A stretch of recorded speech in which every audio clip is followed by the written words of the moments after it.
60 জন খ্রিস্টান পাদ্রী আসছে মদিনাতে ভিজিট করার জন্য। কয়জন? জোরে বলেন কয়জন? 60 জন খ্রিস্টান পাদ্রী এসেছে মদিনার বাজার পরিদর্শনের জন্য। বাজার 60 জন এসেছে, মদিনাতে কোনো জেলখানা নাই। 60 জন খ্রিস্টান পাদ্রী মনে মনে ভাবলো, কেমন করে কেমন সুন্দর রাষ্ট্র মোহাম্মদ বানালো, ওই রাষ্ট্রে নাকি জেলখানা নাই। বলেন তো, গোটা বিশ্বে প্রায় 200টা দেশ, এমন কোন দেশ পৃথিবীর মধ্যে এখন আছে নাকি যে এই দেশে জেলখানা নাই? আছে? জেলখানা ছাড়া কোনো দেশ আছে? বিশ্বনবী মদিনাতে রাষ্ট্র প্রতিষ্ঠা করলেন, জেলখানা নাই। খ্রিস্টানরা শুনে তো অবাক, কেমন করে জেলখানা না থাকে? ওরা কি মারামারি করে না? ওরা কি জমিলে কোপাকুপি করে না?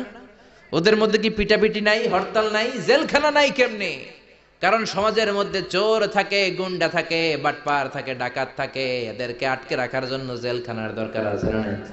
কিন্তু বিশ্বনবী মদিনাতে স্টেট প্রতিষ্ঠা করলেন, ওই স্টেটে জেলখানা নাই। দেখার জন্য 60 জন নাজরান থেকে খ্রিস্টান পাদ্রী এসেছে। মানে খ্রিস্টান 60 জন বড় মুফাসসিরে কোরআন, বুঝতে পারছেন তো?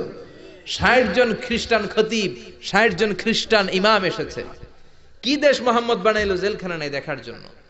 এসে মসজিদে নববীর পূর্ব দিকে অবস্থান করতে শুরু করেছে। মসজিদে নববীর পূর্বে হচ্ছে বাজার। যারা মক্কা মদিনায় গিয়েছেন তারা দেখবেন মসজিদে নববীতে দক্ষিণ দিকে নামাজ পড়ে। আপনি মসজিদে নববীতে নামাজ পড়লে দক্ষিণ দিকে পড়বেন। আমরা বাংলাদেশিরা পড়ি পশ্চিম দিকে।